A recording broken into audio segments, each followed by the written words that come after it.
Hello and welcome to Triple S classes. I welcome you all in this free MCQ session which you are getting on this free YouTube platform. तो आज हम फिर से एक और session लेके आए हैं on the basis of crops of India. तबीयत ख़राब होने की वजह से लेक्चर में कुछ दिनों का डिले हुआ। I am sorry for that. Beginning today's session with first question number first here is, which of the following state or states got GI tag basmati rice in India? First is Punjab, Uttarakhand, then Madhya Pradesh, and then Andhra Pradesh. Select the correct answer using the code given below. Option A 1, 2 and 3 only. Option B 2, 3 and 4 only. Option C 1 and 2 only. And option D 4 only. I hope आप सभी ने correct answer correct option tick कर लिया होगा, guess कर लिया होगा। The correct answer to your first question is option C, that is first and second, that is in the state of Punjab and Uttarakhand. Look, क्या हुआ कि इन 2010, the year was 2010, and a body which is APEDA, this is a statutory body under Ministry of Commerce. APEDA, that is Agricultural and Processed Food Products Export Development Authority, in 2010 जो Indo Gangetic plains में, इन states में जो Indo Gangetic plains में जितने भी states आती हैं जो बासमती राइस प्रोड्यूस करती है उनको जीआई टैग मिला। इसमें कुल 7 स्टेट्स आती हैं। 7 स्टेट्स को इसमें इंक्लूड कर दिया गया।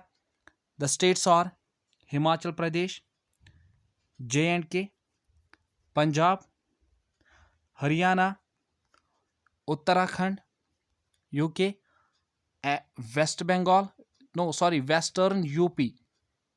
Some districts are included from western UP and the state of the UT of Delhi. The UT of Delhi. 7 states, जो 7 states में बासमती राइस, इन स्टेट्स में बासमती राइस प्रोड्यूस किया जाता है उनको जीआई टैग मिला।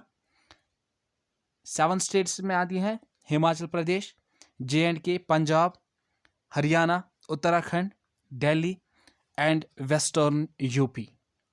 So option C is the correct answer to your first question. Moving on to next question. Question number 2 here is, which of the following is our potential impacts of monocropping? First statement, depletion of soil nutrients. Second is increased use of pesticides and insecticides. Choose the correct answer using the code given below. आपको बताना है इनमें से impacts of, what are the potential impacts of monocropping. Option A 1 only, option B 2 only, option C both 1 and 2, and option D neither 1 nor 2. I hope आप सभी ने correct answer correct option tick कर लिया होगा, guess कर लिया होगा। The correct answer to your second question is option C, that is both 1 and 2. Look, अगर हम मोनोक्रॉपिंग की बात करें, मोनोक्रॉपिंग क्या है? ये क्रॉपिंग पैटर्न है जिसमें सेम क्रॉप हम प्रोड्यूस करते हैं on same piece of land. Same piece of land होता है, same piece of land every year. Every year same crop is produced on same land. This is known as a monocropping. जैसे monocropping होती है, इसमें क्या होता है? एक तो डिप्लीशन ऑफ सॉइल न्यूट्रिएंट्स होता है, एंड चूंकि न्यूट्रिएंट्स डिप्लीट होते हैं, सॉइल न्यूट्रिएंट्स कम होते हैं, उनसे क्या होता है कि जो सॉइल होती है, the soil demands, higher demand is there, higher demand for fertilizers, and ultimately this leads to increased use of pesticides and insecticides. These are the potential impacts of monocropping. So Option C, that is both 1 and 2, is the correct answer. Moving on to next question. Question number 3 here is, arrange the following states in ascending order. We have to say in ascending order of rice production in India. First is West Bengal, then Andhra Pradesh, Tamil Nadu, Uttar Pradesh, Punjab. Choose the correct answer using the code given below. We have to say ascending order. Ascending order. The question demands ascending order of rice production in India. Option A, 2, 3, 5, 4, 1. Option B, 3, 2, 5, 4, 1. Option C, 1, 2, 5, 3, 4. Option D, 1, 4, 5, 3, 2. We have to say ascending order. You do analyze the options. आप analyze कीजिए options को, थोड़ा सा time देंगे यहाँ पे. Okay, the correct answer to your third question is option A, that is 2, 3, 5, 4 and 1. देखिए, अगर हम हायर ऑर्डर से ही यहाँ पे गेस करेंगे, अगर हम ऑप्शंस की तरफ देखेंगे तो वेस्ट बंगाल सबसे ऊंचे पे आएगा. दैट इज जो राइट एंड पे आएगा वो आएगा West Bengal, that is option first. And उसके बाद कौन आएगा? Uttar Pradesh, obviously UP. So option A is the correct answer to your third question. Moving on to question number 4. Question number 4 is, the truck farming is related to which of the following? Option A, paddy cultivation. Option B, spices cultivation. Option C, vegetable cultivation. And option D, sugar cane cultivation. I hope आप सभी ने correct answer, correct option tick कर लिया होगा, guess कर लिया होगा. The correct answer to your fourth question is option C, that is a vegetable cultivation is related to this truck farming. Look, देखिए, जो भी रीजन्स है जहाँ पे फार्मर्स स्पेशलाइज होते हैं किसमें?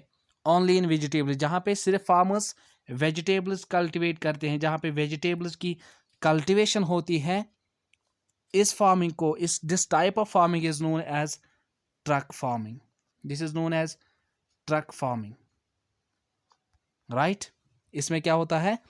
The distance of truck farmers from the market is governed by the distance that a truck can cover overnight. जितना डिस्टेंस एक truck overnight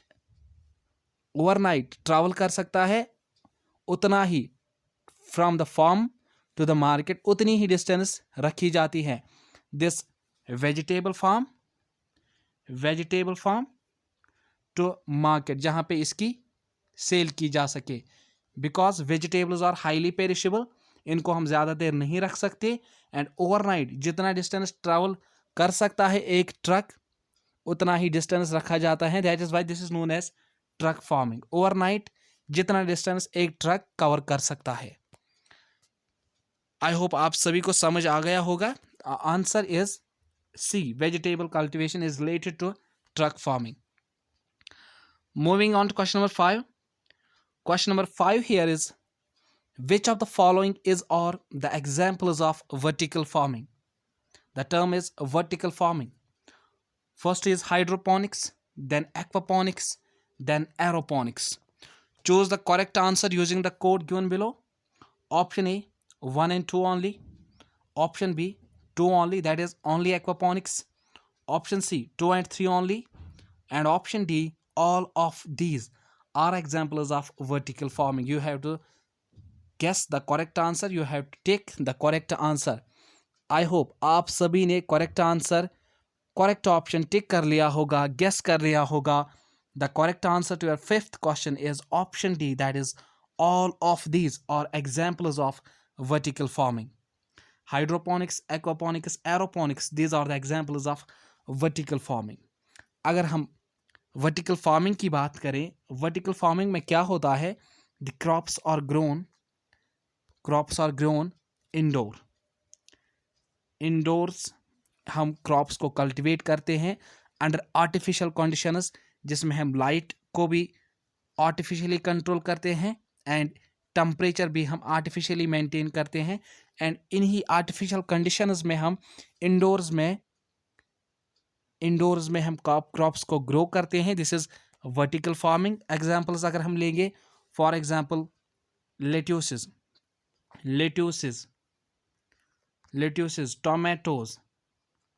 tomatoes and green crops, specially green crops जिनको हम green houses बोलते हैं ना, green houses में हम इनको कल्टिवेट करते हैं इन ग्रीन क्रॉप्स को. These are the examples of these crops can be cultivated under this vertical farming. So these all, option D, these all are examples of vertical farming.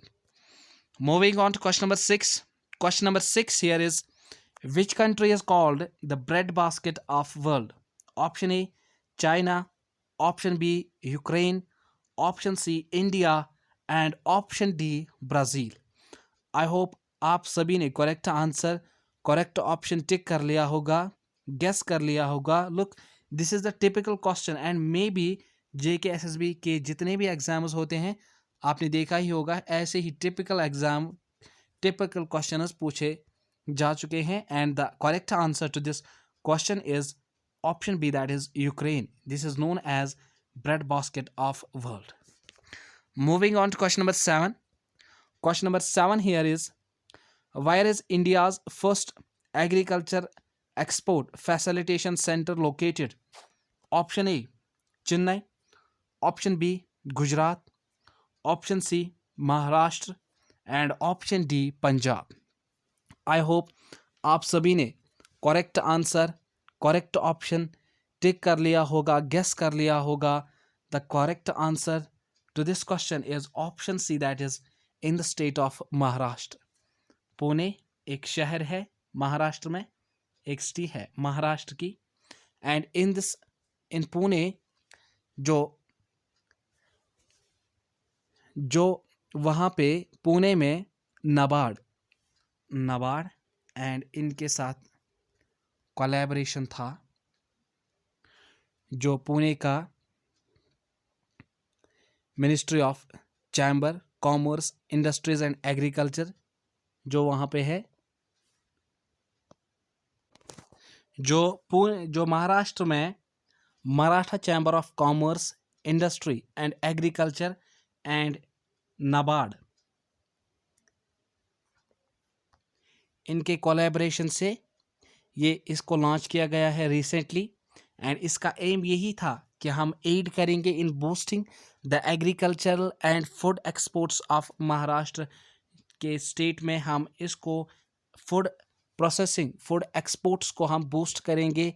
This was the aim of this agriculture export facilitation centre. And इसको Maratha chamber of commerce और Maharashtra chamber of commerce, industries and agriculture in collaboration with NABARD, इसको launch किया गया है पुणे में. Moving on to question number 8. Question number 8 here is, max 1407 recently seen in news is a variety of option A, paddy. Option B, cotton. Option C, soybean.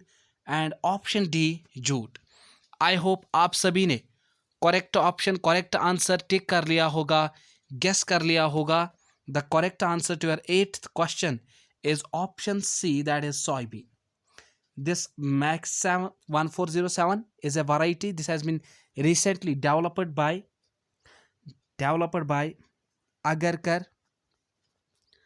Agarkar Research Institute, and this is again in Pune. Agarkar Research Institute Pune, along with ICAR, Indian Council for Agricultural Research. And इन्होंने इन दोनों की collaboration से इन्होंने जो scientists थे उन्होंने बनाया MACS Max 1407. And this is a variety, high yielding variety and pest resistant variety of soybean. And this has been recently this has been seen in news in this 2021. Moving on to question number 9. Question number 9 is, the term roboplant recently seen in news is a option A, plant variety, whether this is a plant variety or weedicide, option C, natural fertilizer, and option D, technology. I hope आप सभी ने correct answer, correct option tick कर लिया होगा, guess कर लिया होगा. The correct answer to your ninth question is option D, that is this robo plant. This is kind of a technology, and with this technology we can interact, not only interact, but we can control plants using smartphone applications. With the help of smartphone we can control plants, we can control the movement of plants with the help of smartphones, and this is a technique called robo plant. Moving on to your last question, question number 10 is, recently the Kisan Kalyan Mission was launched in which state? Option A, West Bengal, option B, Uttar Pradesh, option C, Madhya Pradesh, and option D, Assam. I hope आप सभी ने correct answer, correct option tick कर लिया होगा, guess कर लिया होगा. The correct answer to your last question, question number 10 is option B, that is in the state of Uttar Pradesh. This Kisan Kalyan mission was launched, and it will boost, and the aim was that it will boost farmers income double, that is farmers income will become double by the end of 2022. This was the aim of this Kisan Kalyan mission, and this has been recently launched in the state of Uttar Pradesh. I hope आज का ये session आपके लिए fruitful रहेगा. जितने भी आपके JKSSB के एग्ज़ाम्स हैं या कोई SSC के एग्ज़ाम्स हैं, उनमें ये लेक्चर्स आपके लिए हेल्पफुल रहेंगे, फ्रूटफुल रहेंगे. Thanks, have a good day.